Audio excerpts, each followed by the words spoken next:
socials are on. Oh, I love it. That's fantastic. Yeah, I know, right? Because we're going live like we are now. G'day, everyone. How are you? And welcome back to another edition of the Good Men Project, where I'm interviewing men in my life that may not have a big name and be a big celebrity, but they are big people in my life because I rate them as good men. And tonight I have a wonderful man, Arthur Proios. G'day, Scotty. How are you? Proios. What? How did I go? I must. No, you got it right the fourth time. It's all good. Okay. Can I have another go? Arthur Yes, go. Proios. That's perfect. Is that good? Can I? That's it. You're almost Greek, mate. You're almost Greek. Yasu! Good on you, mate. Oh, I love it. Well, it's good to start with a smile. So, who is Arthur Proios? A bit of a complicated character, actually. I hope so. I think you've got to know that over the last. I think we've known each other for about. I don't know. It's probably not even a year yet, but it's about that, and it seems like a lifetime away that we met. It's funny because you and me, we never crossed paths, even though we grew up in the same kind of area. And when your name crossed my desk, I went, Scott Carson, don't know him. And I think you kind of said the same. And then anyway, so be it. We're mates now. And we've had a bit of a journey. And so back to the question, who am I? I don't know. I'm many people. Lately, I've been a real estate agent for about 22 years. So I own a company in Frankston. We are a national brand now. It's a little bit different. We've always wanted to buck the trend, you know. While they're zigging, we're zagging. We always talk like that. So, and we did. We started up Australia's first real estate franchise, or network, I should say, that looks after just the back end. So agents can do what they do best, which is to list and sell property. So I've been doing that since 2002. Before that, I think I told you my stories, but had a couple of years in the security business for my best mate. So I used to look after pubs and clubs, things like that. So they were interesting days. And that's why when I looked at you the first time, I went, I reckon I know him. I reckon I've turfed him out once or twice. Well, at least. A couple of times. So, no, I did that for a couple of years. And before that, it's really simple. I got into business in hospitality. So coffee lounge, takeaway foods, fish and chip shops, fish and chipperies, you know, all that sort of stuff. Yeah.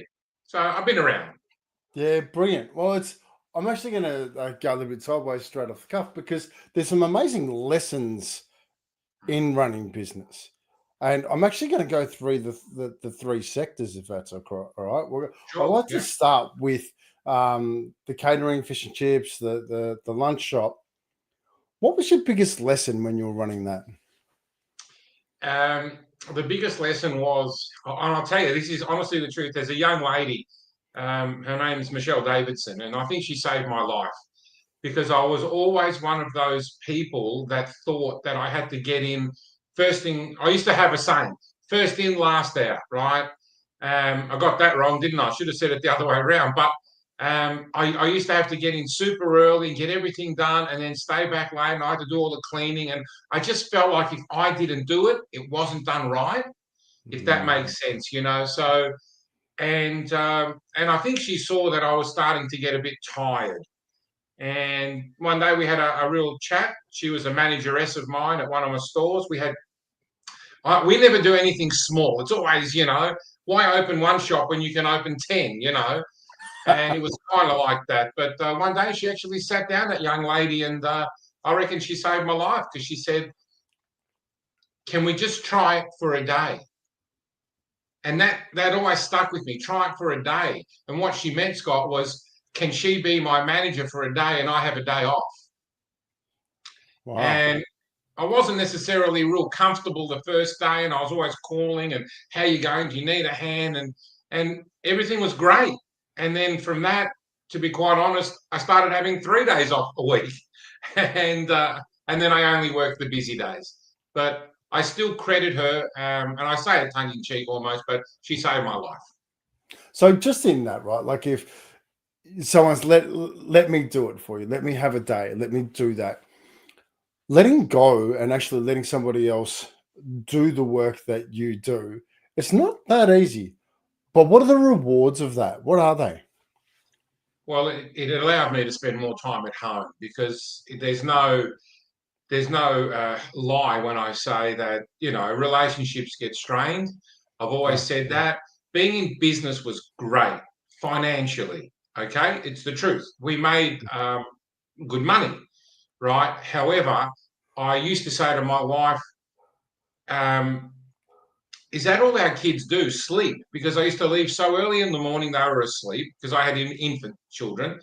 And I used to get home so late at night that they were asleep. And I used to say, is that all kids do? Just sleep, you know? And a treat for me was my wife actually bringing the kids to the shops so I could see my kids, you know?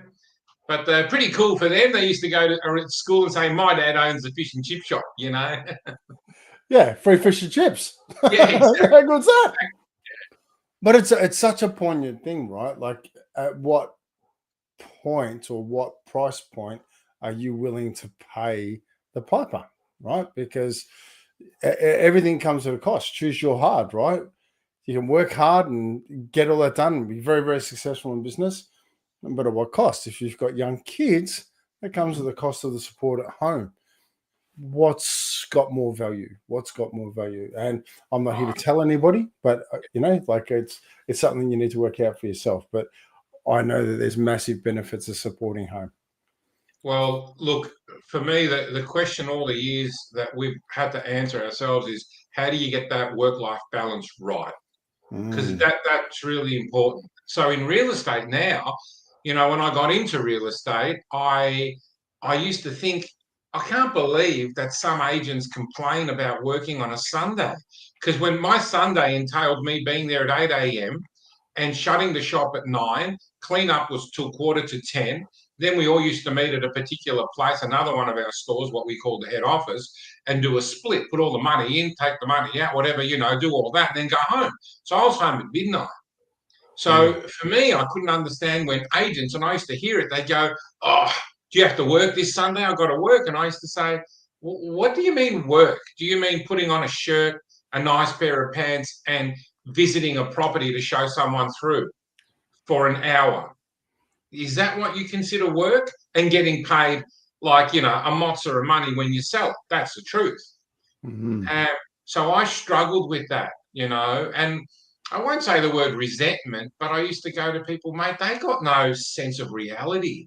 These people don't know what work is, because I've always considered myself a worker. I always thought, Scott, that in the shops, like, this is the truth, if I got the mop bucket out and mopped the floor at the end of the day, which I did often, and the kids used to look at me, they're going, why is the owner mopping the floor?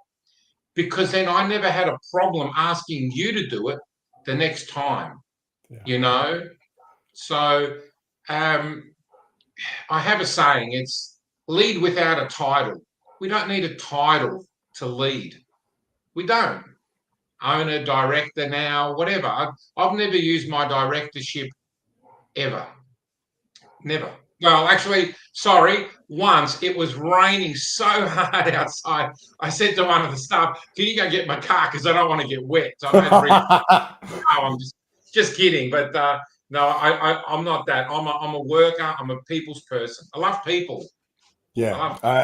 That's one thing I definitely have learned about you. And I think for me, one of the attributes that you have that I love so much is your words strengthen your actions. That's something for me that I love invoking, because it is mopping the buckets, cleaning the toilets, the little things that make it pleasant for other people, but no one's too good to do that. And I really love that. I noticed you omitted washing the dishes there, because we did spend a few days in Newcastle together, and I did jokingly say that, yeah, I'm not a bad housemate, am I? I used to wash all the dishes. And you do all right. My one cup. Yeah. Hey, they say you truly don't know a person until you've lived with them, and I reckon we've passed that. So there you go. But we did that, and I do appreciate the separate bedroom. I do appreciate it. Oh, I love it. But I want to go into one of your other occupations, security, because I think security is a great opportunity to learn about people, learn about human nature, and how to have your physical presence actually be a controlling mechanism for good. It's not always about actually standing there and being aggressive. You can actually do it quite calmly. But doing security and in the venues that you worked, what was your biggest lesson? Well, they all vary because I worked from soccer games to affluent pubs like Portsea and Sorrento to places in the city, an underground screamo bar in Swanston Street. So it varies, but I'll give you an example. It didn't matter where it was. I didn't vary. I'm still the same person. So I like to treat people with respect until they give me a reason not to. And I found very quickly, I struck up a friendship with the owner of the Portsea pub, for argument's sake. And this man's a billionaire. So he's got a ton of money and he's a very well-known businessman. I won't mention his name, but we got on really well very quickly because I think he just respected me. So we didn't often have to get physical because I'm a good talker. I talk people down. I talk people, out of a situation. Come on, why do this to yourself? Let's go tonight. We'll see you next week. You know what I mean? So you talk people out, and you didn't have to get physical. Did we sometimes? Sure, we did. But I think they enjoyed the fact that I was a little bit different. Yeah. But we had our mix there. We had 25 guards working a Saturday night in the middle of summer, 25 guards, and I was team leader. So you got your mix of all sorts of people in there. Some like to rumble, some are like me, some, everyone's different. So with that in mind, if you had to educate somebody on their ability to be able to do their job in security, what advice would you give them? Okay, I've been around for a little bit in that, and recently I went and helped a mate down at I think it was Western United Wanderers or whatever they're called, out at Tarneit. I don't even know the name of the soccer club, but they're in the A League, I believe. So, and I went and helped him down there, doing a bit of logistics and all that. And I was just watching his crew just as much as I was watching the crowd, and there were a lot of omissions because they don't concentrate long enough. Their concentration lapses. So they see something and their mind wanders over to the right and over to the left, but right in front of them, there's something happening. And I pride myself, I'm pretty good at that. I read a room pretty well, and I've used that to my advantage. So the biggest lesson that I did, the good thing is speed of execution. Yeah. That's really important. If you got an issue, you got to nip it in the butt straight away. So what I did is I walked over to them and I said, excuse me, but this and this, I would say something, and they'd look at me like, who are you? Because these new breed, they don't know me. Security was like 20 years ago for me. So they don't know me, but I said, don't worry about who I am. Listen to what I'm telling you, because it could save you from a situation that you don't want to be. Yeah, that's interesting because like when you are dealing with a high pressure situation, speed of response is everything, right? How quick can you get to it? How quick can you get through it? And how quick can you move things apart? And it's interesting because I have a very different opportunity when I have problems where I'll actually step back and I'll allow things to play out, and then I will step back in and respond. But in security, you don't have that opportunity. You're actually better off being on the front foot, asking quality questions up front, getting it dealt with. Yeah. Awesome. So moving through to real estate now, how long been 22 years in the real estate? Yeah. Got in 2002, the end of 2002. We started working with a franchise business. We kind of worked out very quickly it wasn't for us. Just the rules of engagement really wasn't for us. Like, I think the most restrictive thing is we were given an area of Frankston, and let's say you lived opposite the road where my boundary was. I wasn't allowed to work with you.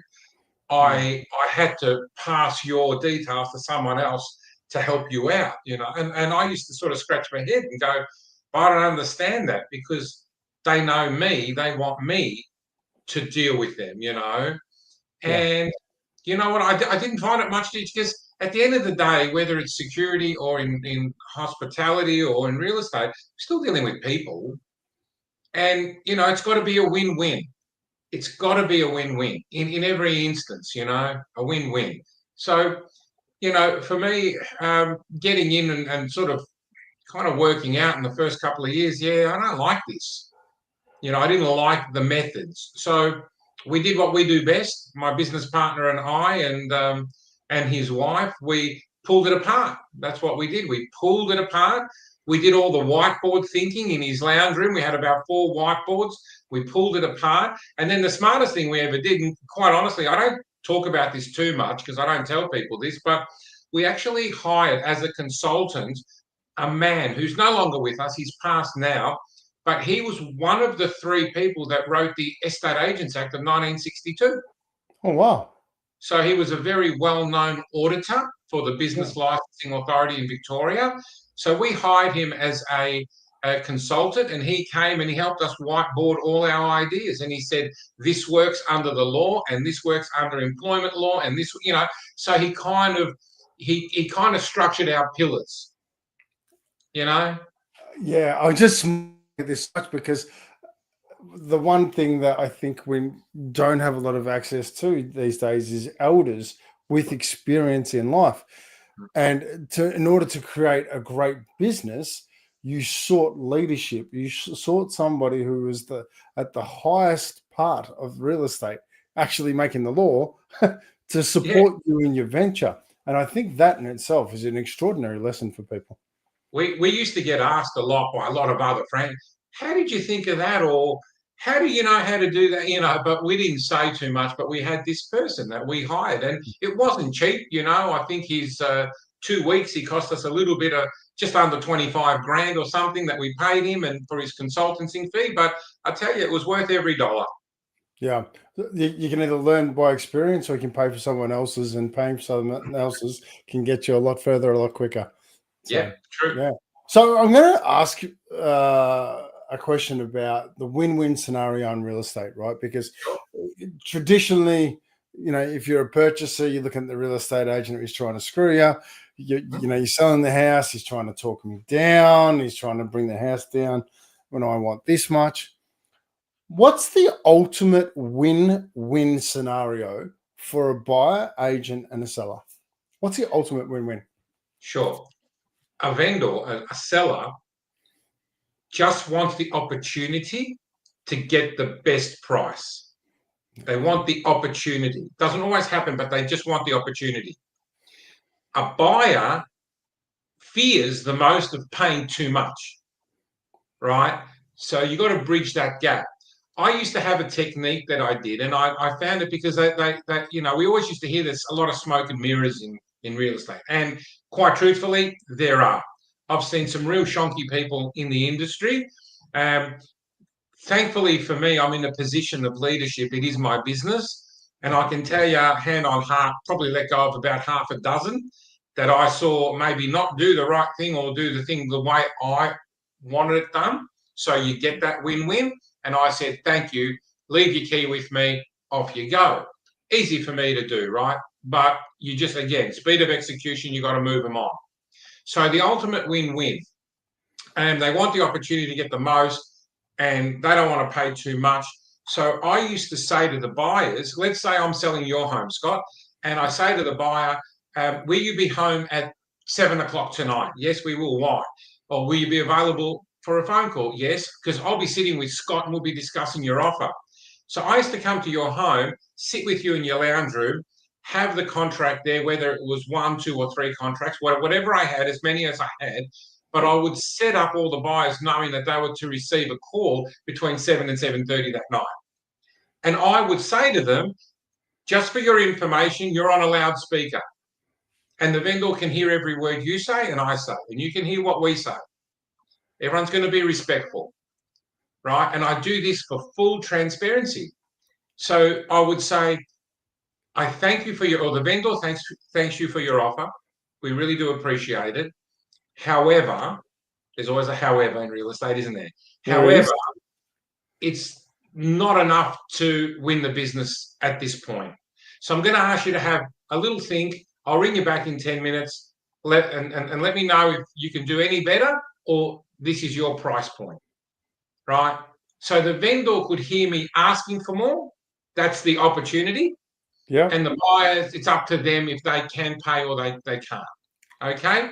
So many buyers used to say to me, I really appreciate what you just done. Yeah. Because other times I put an offer in, we didn't even get a phone call back. We used to just see a sold sticker up.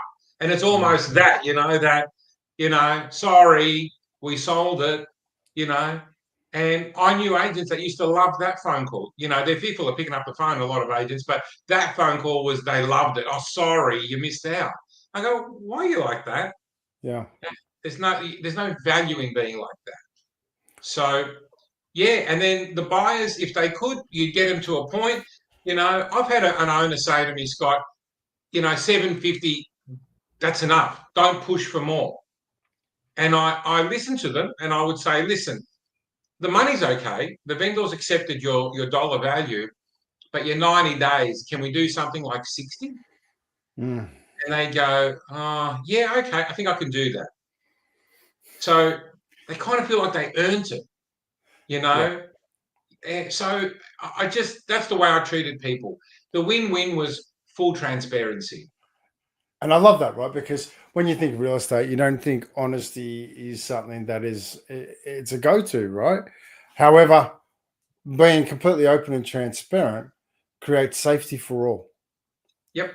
Look, Yeah. I'm an auctioneer by trade. You can tell I don't breathe in between speaking. So I am an auctioneer by trade on a Saturday. I love it. But I love that method of sale because, again, it's open. It's in the public. Yeah. The only thing that the government has to work on is this price stuff because that's just all over the shop, how agents price it. I saw one on the weekend. A buyer asked me to go and look at it with them. So they were happy to pay me for my time and service. I didn't want to take any money. I said, no, I don't want any money. I'm out and about. I'll come and have a look with you. When they told me the address, I told them there'd be 150 people there, and I was wrong. It was about 120. You thought it was a polling booth. There was that many people there on Saturday. The only thing missing was the snags because it was valued so low, and it was done intentionally like that. Mm. Really, really wrong. Because that property should sell at 850 and the top price was at 690. And that is wrong. But the government still can't get it right. And until they get it right, you're always going to have issues. Is it up to the government to do that, or is it up to the integrity of the real estate agent to actually set that? Yes, that's a really good point. I hope people in our group don't do that. I see it sometimes, and I do make phone calls, I'll be honest. I see it a lot in other agencies. I have no control over them. It's going to get really I don't want to sort of knuckle down too much on this point, but the government made a ruling that we've got 24 hours to change the price if a vendor knocks back an offer. 24 hours. That's wrong. It should be almost instant. It should be done instantly. Because, most auctions are on a Saturday. Someone comes in and offers 750 and top end 690. I've got 24 hours to change the quote price on the internet. Don't have to do it. That's the mistake they're making. Should be done instantly. Back to speed of execution again. Yeah, I like it. Yeah, it should be a fair level playing field for all concerned. It's a big transaction, Scott. You just sold. You know that. It's a huge transaction for a lot of people. I've seen people ask me, "Oh, what's your favorite? Well, what's your best transaction?" And I can be a smarty and talk about multi-million-dollar sale and all that, but that wasn't the best one. It was selling to a nurse that was from, I think I told you this story. She was from Chile. She was a domestic violence victim. She left South America, came to Australia, immigrated here. She had an 8-year-old daughter, and I helped her buy a property. She did not have a car, so I used to just drive her around and show her homes. And I had a vendor that wanted to sell quickly and go to Queensland to live out her sister's last few months, her sister was diagnosed with a terminal cancer. And the owner said, Arthur, just get me an offer. I don't care. I just want to go. So I merged the two together.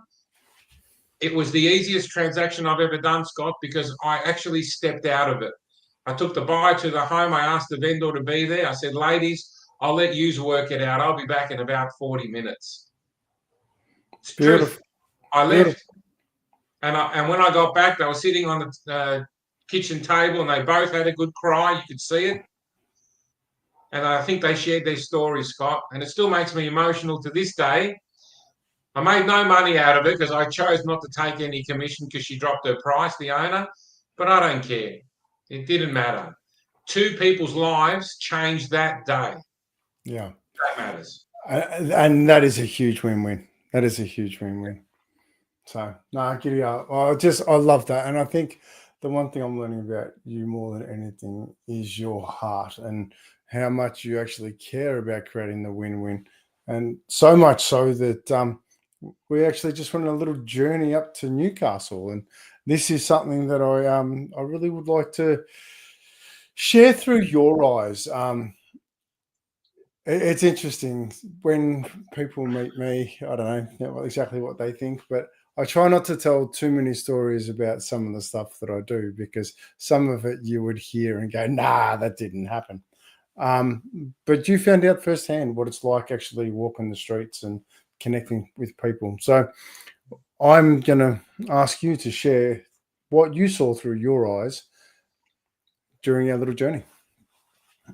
I saw a lot of things, and it was really confronting for me because I hadn't walked that path before. And I shared some stories with my wife. I actually couldn't share all of them, Scott, because there were some things I tried to get out of my head as quickly as they went in. To hear some stories of people, you may be accustomed to that, but I certainly wasn't. And I struggled with it, I did. But they're real. Yeah. We saw real people. I saw a brother there, another who was a big Maori fellow at a pub. And I've told the story a few times to, my close family and friends. I said he was 180 kilos, and that's before he ate lunch. He was a big fella, wasn't he? Big boy. And when you made the approach and he accepted your beautiful socks as a gift, and accepted you to have a conversation with him, because we know it's not the socks, it's just having that conversation, right? Yeah. And you know what I'm going to say now, but he was looking down, and when he looked up, the guy had tears in his eyes. We're talking about someone who, he just monsters people around him. He looked menacing, yet he was so troubled on the inside, and you wouldn't have known it. But that, plus many others. I mean, there's 20 other stories that you know what we did. But just to walk the streets and see people, and then they change. They're defensive at first, and then all of a sudden they're changing. They're smiling. And then we'd say, "Oh, that's a beautiful smile," and this and that. So just to see people like that, and I am like that. I like giving. I'm a giver. Right, I make no secrets about that. If there's, I think this Thursday night we might be talking about addiction. That's my addiction. I think I give too much maybe sometimes, but I'm addicted to it. Can't stop. But yeah, Newcastle was amazing, and thank you for the introduction to the Soul Hub. We met a group of people up there, mate. You just got to take your hat off to those people, Matt and the crew that run the Soul Hub. I take my hat off to them. What an amazing experience it was to sit there on a Saturday morning. And I'll use Matt's line. He said, "There's nothing like an international roast coffee first thing in the morning to wake you up." And he wasn't wrong. Yeah, that kind of shook me a little bit, that one. But to sit there amongst, rough sleepers and displaced people and people that have felt abuse in their lives, and all to sit there amongst those people, if that doesn't change you as a person, that you got no empathy, and it did. I think I think I've become a different person since Newcastle, and thank you for that. Yeah, it was amazing. Yeah, I really value you spending the time with me to understand a little bit more about our society, because as much as we spend time with rough sleepers, we also spend time with people who weren't rough sleepers. And I'm going to actually go through a couple of those. And one of them is with the three young girls. And it was quite an interesting interaction because they'd been drinking and one was sitting there and she was crying. So I walked up and I just said, I just want to say thank you for doing your best right now. I gifted her a pair of socks and I said, I need you to read the socks. And she did. And then she put them straight on. They meant that much to her. But what happened next was the fact that we were speaking to these three young women. And it was quite interesting because who are these older men speaking to these women that, they're not sober, they're not drunk, but they're not sober. And you can see that. What did other people see? How did you feel about that? What came up for you with that transaction? I actually wanted to remove myself from it. I did. I could just. I actually saw people staring at us, and I became very self-conscious. I did. I became very self-conscious because the older sister was extremely defensive at first. What do you guys want? But then once we had the chat, you broke that down. So then she was almost thankful, or she was thankful, I should say, not almost. She was thankful. But to get back to what you asked, yeah, I felt very self-conscious. I actually took 2 or 3 steps back because I felt that, I felt people looking at us and I was imagining what they were thinking. What are these two guys trying to do? Yeah. Yeah. Yeah. And it's interesting. All we did was put smiles on their faces. Yeah, 100%. But unfortunately, we live in a society where that is the case, right? Nobody saw the fact that the young girl was quite distraught when we rocked up, and by the end of it, not only did they leave with a pair of socks and a smile, we're left with the connection with their mum, who reached out and had a bit of a conversation. So that was extraordinary. Scott, can I just share this one story because I can't. That night, I think we met a dwarf and he was on a motorised scooter and he gave him a pair of socks and he said, "These aren't going to fit me." And of course, because I think I'm funny, I go, "Hey, mate, one size fits all," And I swear, the next day I saw him and the guy had the socks on. He looked like a soccer player, mate. They were all the way up to his knees. And I said, "Jimmy, how are you, mate?" And he goes, "Oh, how you going?" I saw him in the street and he had the socks on. I promise you, I felt so proud. But that's one of the things, though. The people put them on, and they wear them with great pride, and it's such a beautiful thing. And I love his backpack. What do you have written on his backpack? Killer dwarfs. Oh, I love him getting around on his scooter, killer dwarfs. But what a great bloke! Yeah, we're talking about his kids and having a good conversation with him, sharing his version of life, what he's seen with his. Yeah. But this is the one that I'm looking forward to sharing, because as much as it's interesting, like a lot of people think we only support those sleeping rough, and yes, we do get out and have the conversations with lots of people like that, but we also have conversations with people who need a bit of heart. Now, Virgin Airlines, what an experience. But it all started at the baggage handling. So I'm going to take a step back and I'm going to let you share what happened with the so we're checking in at Virgin, and we had to put Scott's bags through because the only seat left for you was one that was a light ticket, so we had to pay for the baggage. But the system wasn't working. The ticketing wasn't working for some reason. So we called a young lady from Virgin over, and she wasn't forthcoming with a smile too quickly, was she? But anyway, you broke it down and then gave her a pair of socks and all that, so she couldn't, not try and help us out. So she just put us through with free luggage. So she just goes, "Here, I'll just use my code." So we saved like $120. Well, at the end of the day, the whole suitcase was just full of socks anyway. Yeah, exactly. So no, we did that, and then of course we got on the plane, and I think you had the idea on the plane. You said, how cool would it be if the hostesses wore the socks? And I went, yeah, that'd be cool.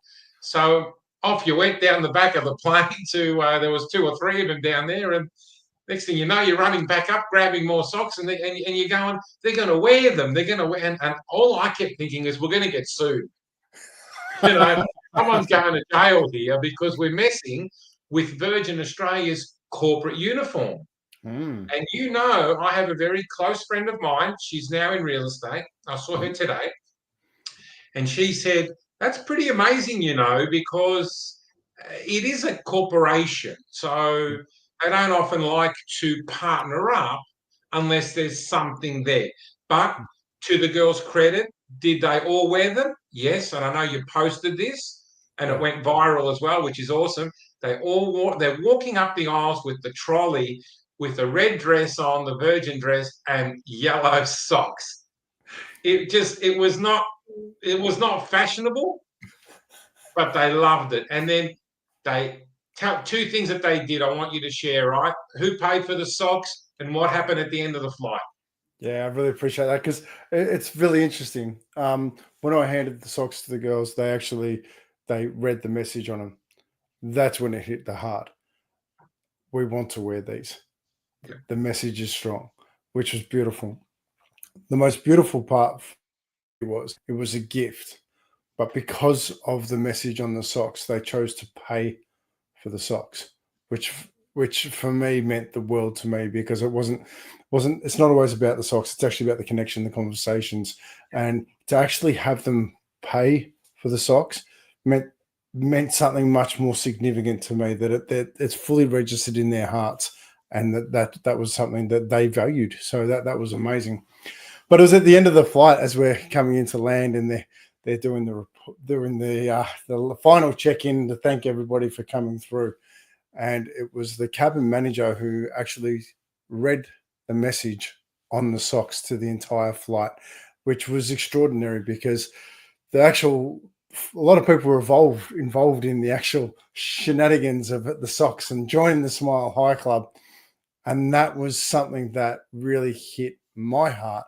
And there may have been a little tear in the corner of my eye, because I don't do this for recognition. I do this because I know the power of it. I know what it's like to see somebody when so often people aren't. And to have an entire plane of people hear the message from our hearts to theirs, it's a very, very humbling moment.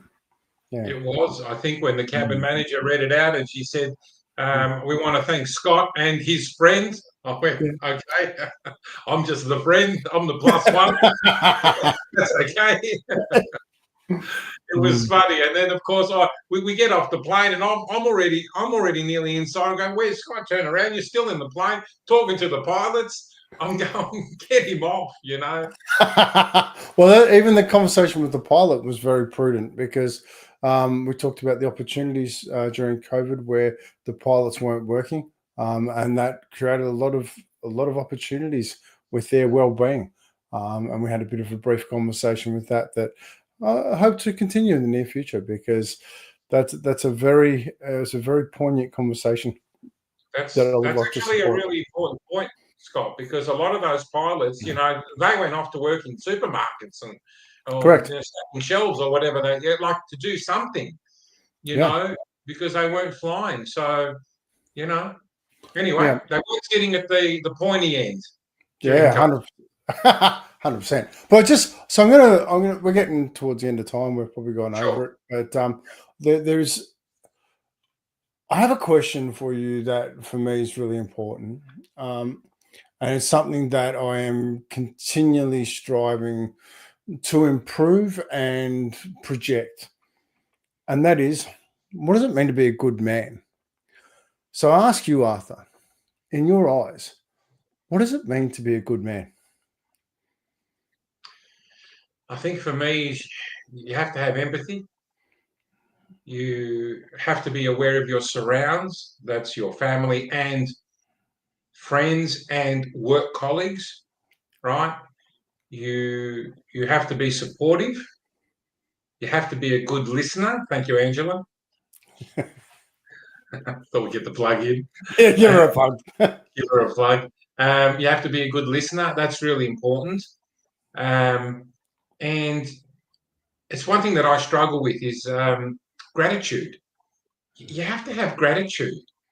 You have to wake up in the morning and have gratitude for all the things that we have. Because, not just in Newcastle, Scott, here in Frankston or in Melbourne or wherever you go, there's people that are grateful for the smallest of things. Example, a pair of socks. Yeah. With a big message. Small socks, big message. But, I struggle with that. I struggle with people who aren't grateful. And you asked me a while ago, how long you reckon I'll be doing real estate for? And I said, I reckon I could probably keep smiling for 2 more years. After that, I reckon it'd be fake.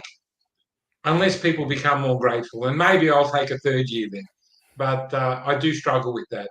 So to be a good man, a good person, yeah, I think to be all of those things. And you've got to spend some time on yourself, self-reflection, right? And the first thing that I asked you to do for me at the very first time that we ever met was to be an accountability buddy. Because I didn't really have one. I didn't. I was never kept accountable.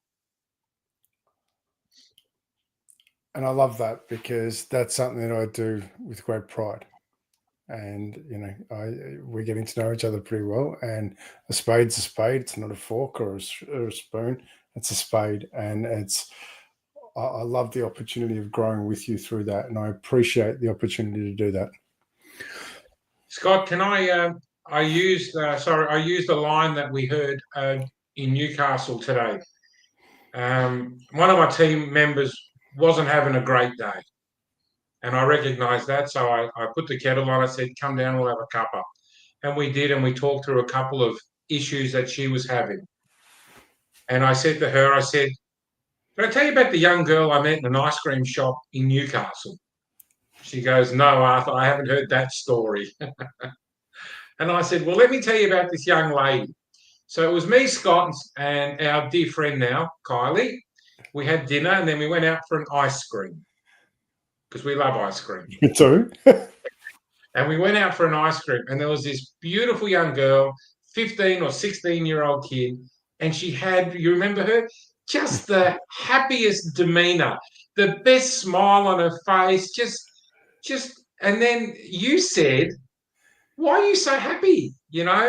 And she said, how can you not be happy when you're scooping ice cream? And I've gone, how good is that? What a great line. So does it have to be ice cream? No. Just be happy with what you're doing. I mean, ice cream helps, Not the waistline, but the rest it does. Oh. Nah, brilliant. And I love that, right? Because she was absolute joy, enjoying her job, taking I like to take gratitude one step further, and she's just found appreciation for her job. She's there in absolute appreciation for being alive, serving ice cream, giving joy to others. And it's a beautiful, beautiful thing. So I'm going to be a little bit selfish now. I'm going to ask you just quickly. Walking the streets with me.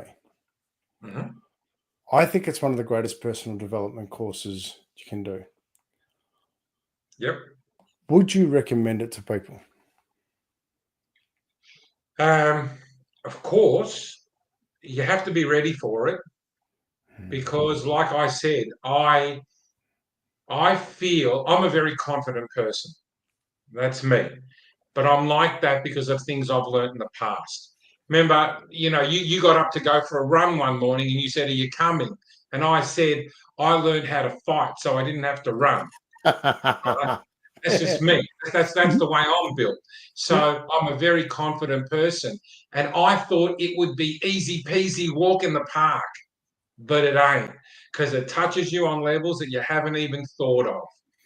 When you see an elderly person sitting there and they start to shake or they get emotional, if you see the big Maori bouncer crying, you see some younger ladies there that we, just sad, but then, joyful, at the end, it touches you, and you have to be ready for that. I don't think I was ready for it, but you know what? Would I do it again? Of course I would. I'd do it all over again, But what a great thing to do. Just be aware of your surrounds. And I'm not being silly when I say this, but listen to you walking the streets just as much as you'd listen to a Sherpa climbing up Mount Everest. Listen to someone who's climbed the mountain before. Because my first go at giving socks, I wasn't probably the greatest. Maybe I intimidated a little bit more than I was hoping to do. Maybe the old security work came out in your projection. But he did take them off me. But it's one of the biggest things about walking the streets with me is the projection from you. It's how you turn up in the world, because more often our fears are internal, that other people, you can connect with people on a level you don't realize if you come with an open heart. I'm gonna wrap up with one more personal thing, because one of the greatest things that I'm enjoying with you right now is Smiles for Life. Now, Smiles for Life, you've been quite a few of the dinners now, and every single one of them is different. But I'm not going to put words into your mouth. I'm just going to ask you to share just quickly. What do you think of the Smiles for Life dinners? Would you recommend them? Absolutely. I've tried to get people there, and I'm going to get a couple of people this Thursday night. I recommend them for one thing. It just to sit amongst other men who have troubles. I struggled with that at first. You know where I went. I said the first time, I almost feel like an imposter sitting in here, right? But I'm learning. So we had a young fella turn up that couldn't be in groups of people. He had this fear of being in groups with people. So he came along, and by the end of the night he was yapping away and all that. So it allows you to, let your personality shine. What I enjoy about it is that you don't push any individual, because there are some individuals in the group that you'll ask them, and you know what I mean by this, how was your night? Was it a good night? And they go like that, and we go, fantastic. We're winning. Yeah. We're winning now, right? Doesn't have to be a thesis, doesn't have to get into it. That means the same thing. So that's what I enjoy about you. You don't push any individuals, but you do ask for open and honest conversations, and anyone can have it there, and there's no judgment in the room. There is no judgment in that room. So that's what I do enjoy about it. The food is the byproduct. Getting to break bread with all the boys is a fun thing. It's great. And, you get to meet some people and learn about people. I think it's a great environment. I mean, what you did on the weekend to go and support someone, in the local area that needed the support, gathering the troops, and you know what I'm talking about there. But that's so important, to show people that, hey, we're here, we know what you're doing. Yeah. And isn't that a beautiful thing? Because so often you don't need words to support somebody. You can turn up with your presence and just your energy, just a thumbs up. It makes a big difference. Yep. Yeah. Beautiful. No, it's a winner. You've built something great there, Scott. Good on you. So I can't wait for next year, the Newcastle return flight, and we're going to have some fun there again.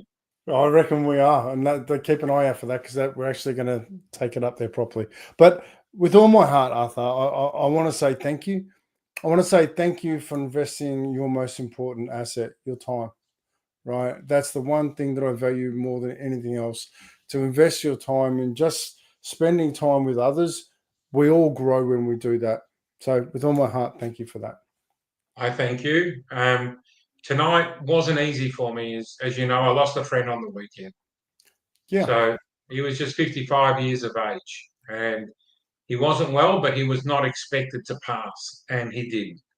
And it's not been easy since the weekend, since getting the news. I travelled to Vietnam on Sunday. I turned 60 on Friday, so it's a bit of a milestone for me. I almost feel a bit guilty about that, because my friend's not here, but I can't change that. So we're going to go and we're going to try and have a little bit of fun in Vietnam for a couple of weeks. But what saddens me the most is I will pay my respects upon my return. But, just sad for him and his family that that was the way that his book ended, Yeah. But one, I want to thank you for showing up with that going on in your life, but I want to say thank you even more so for sharing that, right? We all have people in our lives that mean something to us, and when they depart this opportunity called life, they leave a mark, and if there's something I can encourage is, how many people are on the planet? Roughly 8 billion. Yeah.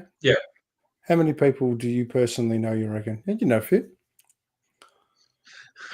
Got roughly. A few. Roughly. 10,000? 10,000 maybe? Okay. I don't know. Oh, yeah. Okay. How many people do you really know? And then how many people do you really, really know? Not many. If someone gets the opportunity to sit into your heart that much that you grieve them, what a gift that is. That's a beautiful thing. So, and the last gift of love is grief. You can't possibly grieve someone you haven't loved, and that's an amazing thing. So, mate, thank you so much for turning up tonight. Thank you so much for joining us on the Good Men Project, and I can't wait to see what else we adventure into over the years to come. And happy birthday for Friday. Thank you, mate. I really appreciate it. We'll catch up soon. Thanks again. You asked me to go on the Good Men. I said, mate, you're confusing me now. But it's all good. Thank you, everyone. Have a good night, Scott, and we'll catch up soon, I guess. Beautiful. Thank you very much. Keep smiling.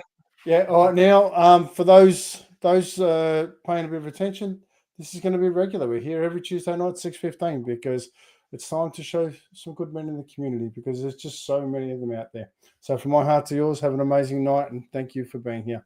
Now, Arthur, I have a problem.